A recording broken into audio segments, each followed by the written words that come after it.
Just before we do jump into today's beginner's guide for Ultimate Alliance 3, I just want to point out the fact that recently I've set up a Discord server because I've had quite a lot of questions from people asking me if I actually had one. So I had a Patreon server which was really small, but I've now opened that up, so it's a mixture of public and Patreon as well. So I'll put a link to that in the description, and within that server we have conversations going on Ultimate Alliance 3, Strike Force, the upcoming Marvel's Avengers game which I will definitely be covering, and also Marvel Heroes Omega, rest in peace as well. But for today's video, it's Morbius we'll be checking out for a beginner's guide, a character that's actually really surprised me, one I wasn't looking forward to, but I've had a lot of fun playing with him. Now, to show him off in this video, we'll start off with an overview, we'll check out his stats, we'll then do a deep dive into his abilities. Next up is the team bonuses, we'll then check out the synergy attack guide, we'll talk about the build options available, and that includes the best ISO 8 for him. We'll have a look at his alternative costume, and then to finish up we'll have a quick summary. So we'll start off with the general overview.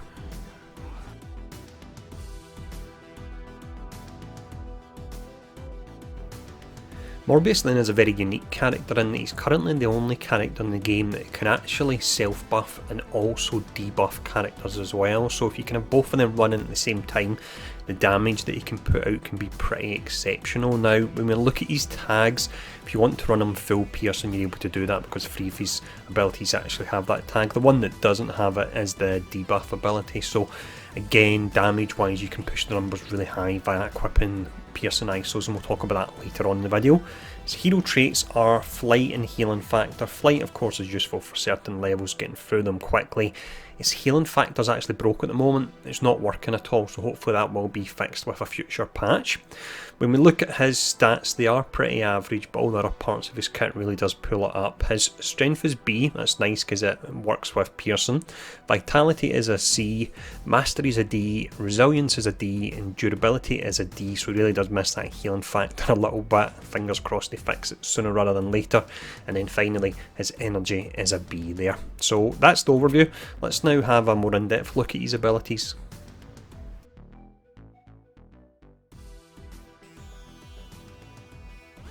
The first ability we have here is Claws and Fangs, and this is really great for 2 reasons. The first one is a high stagger rating, so it's great for destroying the stagger gauge on elites and bosses, and the second one is when you use this in a standard minion, so it won't work on elites and it won't work on bosses, but when you use it in a standard minion you drink blood from them and it actually gives you the self buff. Now that lasts for around about 12 seconds, and calculation wise it was coming out at around about 25%, so that is a substantial amount. Of course, when you have boss fights where there's no minions about, you unfortunately can't use it, but a lot of fights will have them spawning, so you can get a pretty decent uptime on this.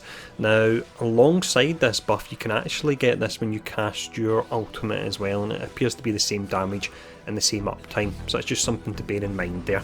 But that's the first ability. Let's check out the next one.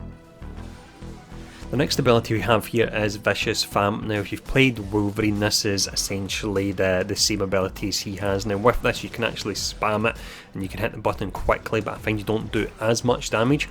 What I find you're personally best to do is just tap it the once, and he'll do an animation for the few attacks, and then he'll do the final attack that does a huge amount of damage, and you can see the damage rating in this is actually way up at A. So you'll use Claws and Fangs to break the stagger gauge. Once it's broken, you'll then use this to do your damage.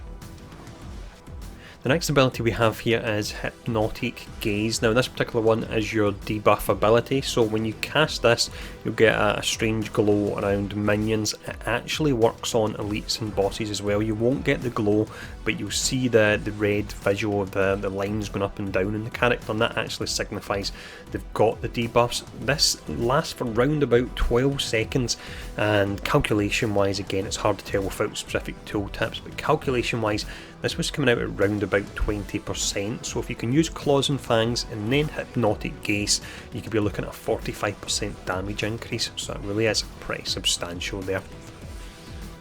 The final ability we have is one that looks great, but one that I don't actually use that often. It's very similar to Deadpool's teleport skill, so this is called Slash and Strike.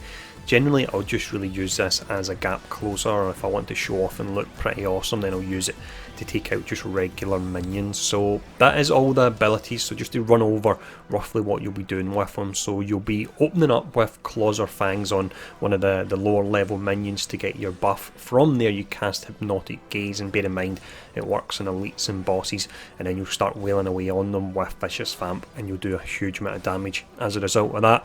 Also, as mentioned as well, you get the buff from his extreme attack. So if you're into a boss fight and you know there's not going to be any minions, you can use to proc the buff from Claws and Fangs, then hold on to your extreme and get the buff from that instead. So that's all the abilities.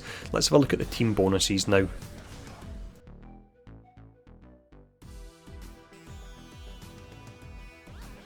For the team bonuses then, Morbius is part of 6 different teams, so just to quickly run over them, you've got Midnight Suns, Gods and Demons, Ultimate Alliance Free, Big Brains, Marvel Knights, and then finally Back in Black. Now the best character in regards to the number of team bonuses you can get would be Blade. You can see he crosses over into 4 different teams. Next up we've got Ghost Rider, who crosses into 3 different teams, and it would be nice to have Blade, Ghost Rider and Morbius in a team. That would be pretty awesome. And then you've got quite a few characters that have got 2 different teams they cross over into as well. My ideal team I would probably go for, if I was looking for team bonuses and running a nice thematic one, it would be Morbius, Blade, Ghost Rider and probably Elsa as well. That sounds pretty awesome. So that's all team bonuses. Let's check out the synergies.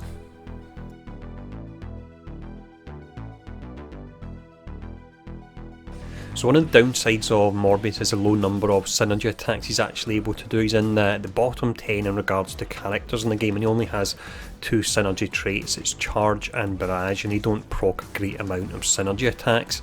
Now, if you are looking to get synergy attacks out of him, the top 5 characters are Star-Lord, Crystal, Ghost Rider, Venom and also Storm. The bottom 5, and with the low number of attacks he has already, you definitely want to avoid these if you're looking for any kind of synergy damage.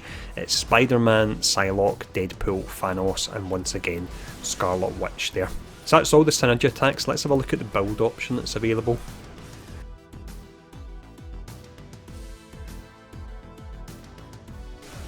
When it comes to building Morbius then, it really is nice and simple due to the fact he's got the piercing tag on his free combat abilities. So you want to go for increase the damage of piercing attacks by a whopping 19.2%, so in rainbows that can really add up. Also, because he's decent at staggering but he's not up there with the likes of Black Panther or Psylocke, I like to get some crit on him as well, so I would go for increase the crit rate of piercing attacks by 11.1. Until you get that, you would go for increased damage done to enemies by 16.5 and increase crit hit chance by 8%, and also you could use the strength ISOs on him as well because they will benefit piercing. So if you do run a full piercing build on him and you have his buffs and debuffs active, then the damage you can put out really can be pretty exceptional. So that's a build option, as mentioned, nice and simple. Let's have a look at his alternative costume.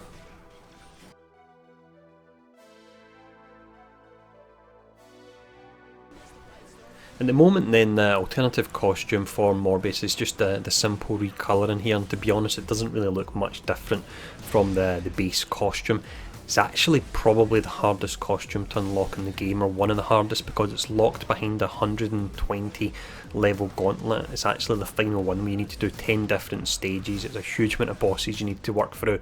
However, you do get 99 lives. The hardest part about it, to be honest, when I think about it, is probably just all the load screens you have to sit through. But that's where you unlock this particular costume, if you're that way inclined and you're wanting to unlock it.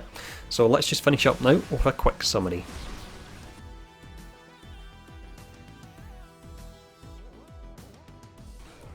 When the Curse of the Vampire DLC was first announced, then the 2 characters that had me really excited were Punisher and Blade, and honestly, looking at the 4 characters out of the pack, the 2 that I enjoy the most are actually Moon Knight and Morbius, which is just typical. I'm not going to complain about the fact that I do enjoy those characters. Morbius, his strengths I've already mentioned. You've got the buffs, you've got the debuffs, you've got the full piercing. He's got a nice amount of mobility in his kit as well, and he's just a really fun character to play. In the unique feeding aspect, it's great to see them add that to characters. He does have a few moves, such as the one that's similar to Wolverine and the one that's similar to Deadpool, but I'm willing to forgive it for that feeding mechanic on minions, because it really does look pretty awesome. So definitely check him out. You might not have heard of him before this video, before the Curse of the Vampire DLC, but he's a character I would say you should spend a bit of time on, and I'm pretty sure you will enjoy him. So next up, beginners guide wise, we have, let's see, it'll be Crystal, Electra, Spider-Gwen, Black Widow, and then Daredevil. That's the next 5 I'm going to do, so hopefully I'll have them up sooner rather than later.